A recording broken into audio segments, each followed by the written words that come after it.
Video kanalıma hoş gelmişsiniz.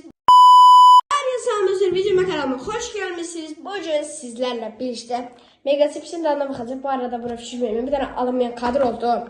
Ona göre buranın mecburiyetten açtım. Neyse başlayalım. Bu arada da koftam necədir? Onun üzerinden puanlayayım. Qarabağ Futbol Klubunun Azya çeşi olarak bence əla futbol kadar. Neyse bunu koyuq qırağa. Markette görən kimi dedim alım sizlerle birlikte sınayaq. Böyle bir şey. Burada olursa bir tane bunu vereyim. Kadr arkasına atsınlar. Üstünden Mega Chips yazılır. Bir tane atın bunu. Evet.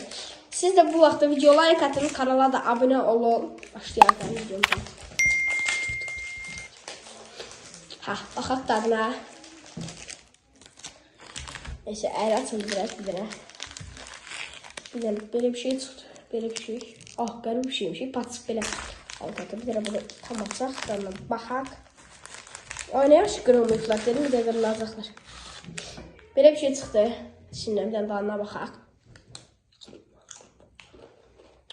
Oha! Çox acıdır, dəhşət. Oha! Dəhşət acıdım. Mən acı sevirəm. Üstə yazılmışdı mega acı. İnanmadım. Ama acı da dəhşət. Oha! Çox acı, dəhşət acıdır, dəhşət. Ben qablandırmasını dentleyeceğim. Bakın. Qablandırması budur bu arada. İstersen kesip alabilirsiniz. Dəhşət acı, dəhşət dərəcədə. Oyda. Ben çok beğendim. Acı sevenler mutlaka alıp sınasın. Nedir videonu beğendiniz? Video like atıp kanalıma abone olmayı unutmayın ki böyle videoları kaçırmaz. İnşallah sabah yeni video gələcək. İzləmədə qalın. Görüşərik. Gələn videolarda özünüzə yaxşı baxın.